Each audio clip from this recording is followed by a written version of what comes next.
Mom spent months searching for my brother. Then she sealed the doors.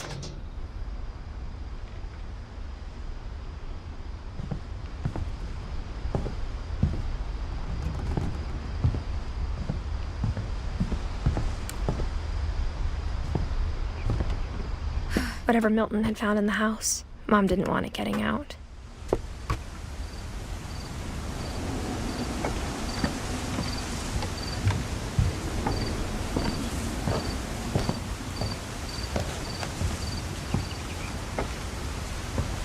Mom definitely blamed Edie, but I think Louis blamed himself. After he graduated, he just spent more and more time in his room, until Mom got him a job at the cannery.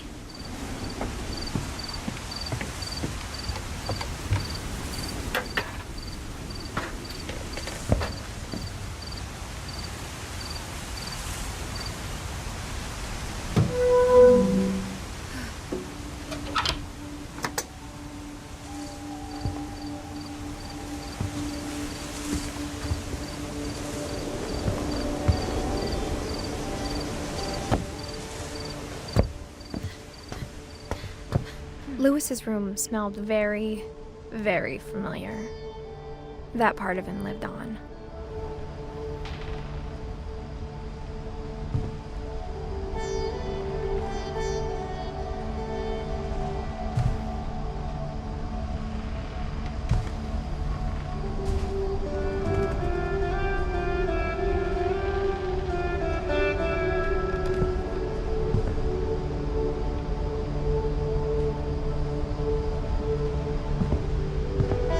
Louis and I spent a lot of time playing games together, but he was surprisingly bad at them.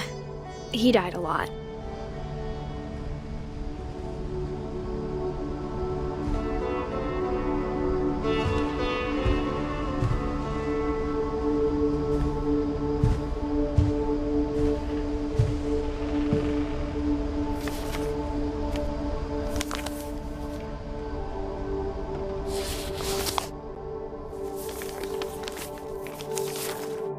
Dear Mrs. Finch, as Louis's psychiatrist, I can understand your desire for an explanation.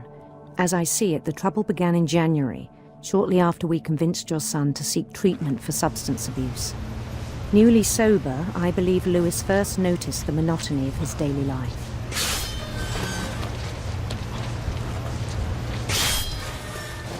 He kept working at the cannery, but he withdrew part of himself. In our sessions, I saw the same behavior. His mind began to wander.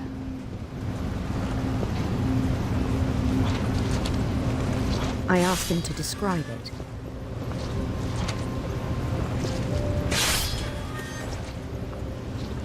He said he started small, imagining a labyrinth. He'd feel his way about.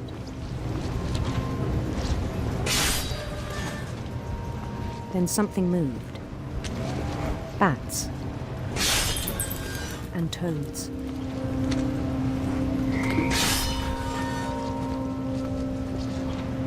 And things that have not names. He knew it was all in his head. He took it very seriously. I had hoped he'd find himself.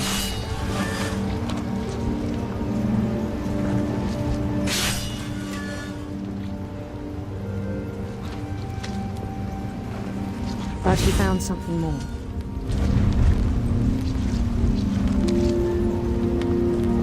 I worried about him then, daydreaming at the cannery.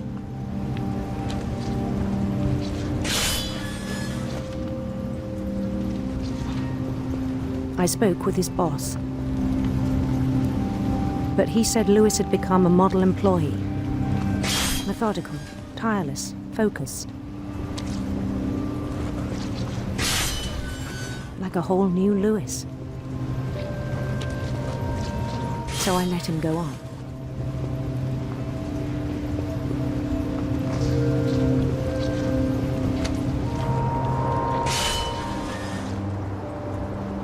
I even encouraged him. It seemed very promising at first. He told me he'd made a new friend.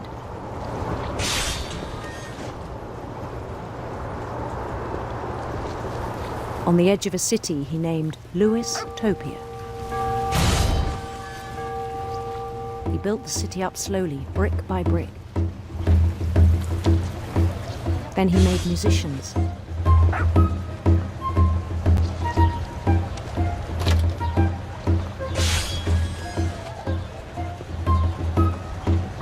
And songs for them to play.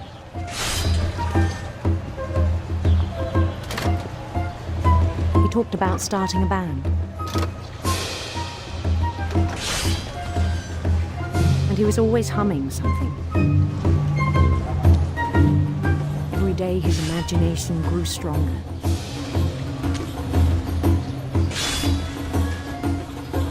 He no longer spoke at the cannery.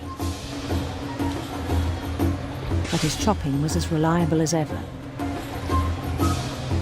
Then one day it struck him that all the cheering crowds, even the stones under his feet, were all in his imagination, so he could do whatever he wished.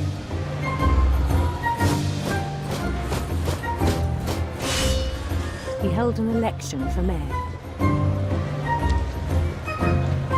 and he won. They begged him to stay, but his mind was already wandering. It became a game for him.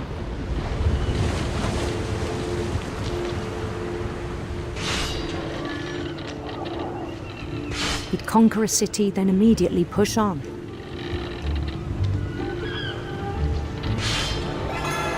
New Louisville.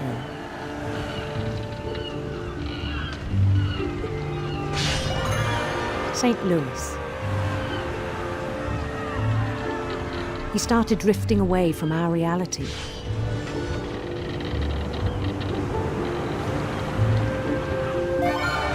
Minneapolis, until one day he forgot to go home from the cannery.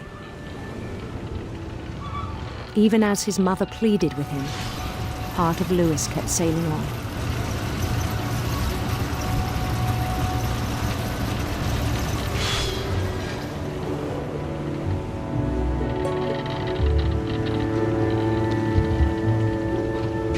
In Louisburg, he heard rumors of a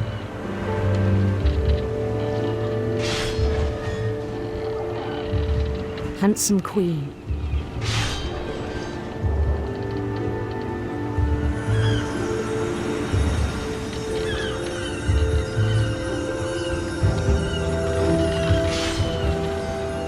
The queen was on her own quest for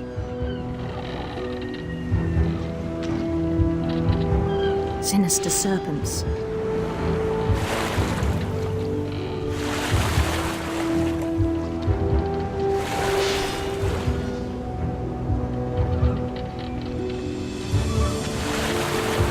He followed the sound of her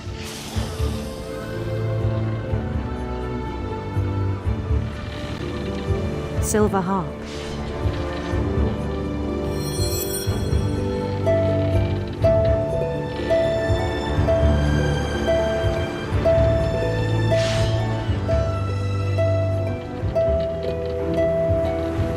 His chase led him to a golden palace east of the sun and west of the moon. Even then, his logic remained sound. He knew the world was all in his imagination.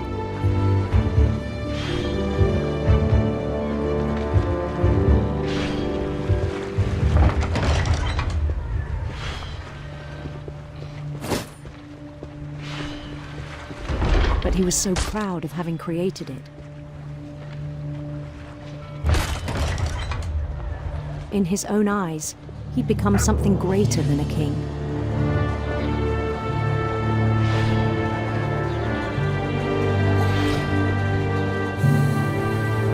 For someone who'd never known success in the real world, I think it was overwhelming. And And then it struck him that the real Lewis was not the one chopping salmon, but the one climbing the steps of a golden palace.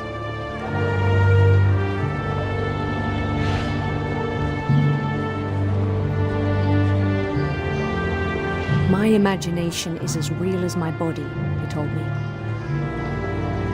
It was hard to argue with him.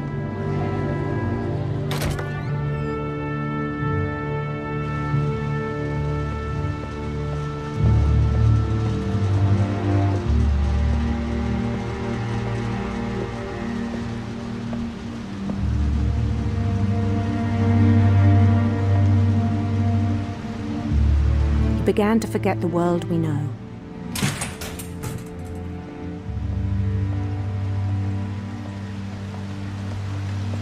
I think it pained him to remember Lewis, the cannery worker.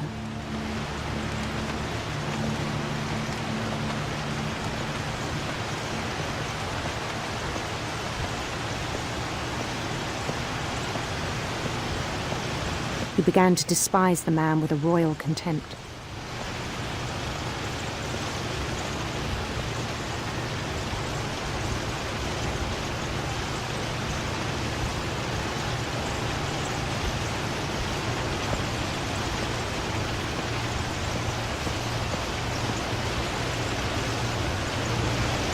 I still thought I could save him. Even after he said he was being crowned king over all the lands of wonder.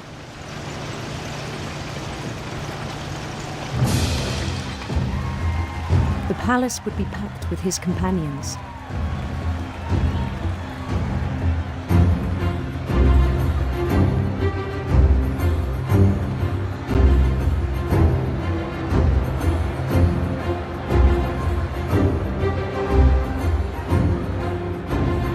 Including the wise Calico who'd insisted on advising him.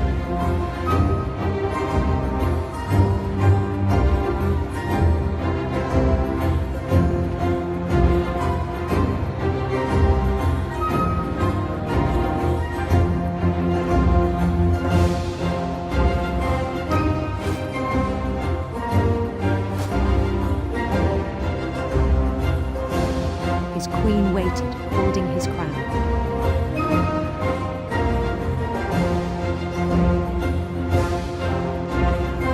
There was only one thing left to do.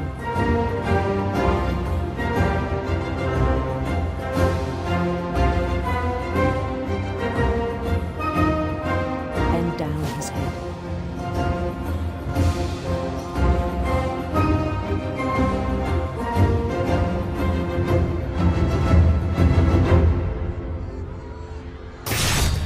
And the rest I think you know. Mrs. Finch, your son was a kind man who will be missed by all of us who knew him.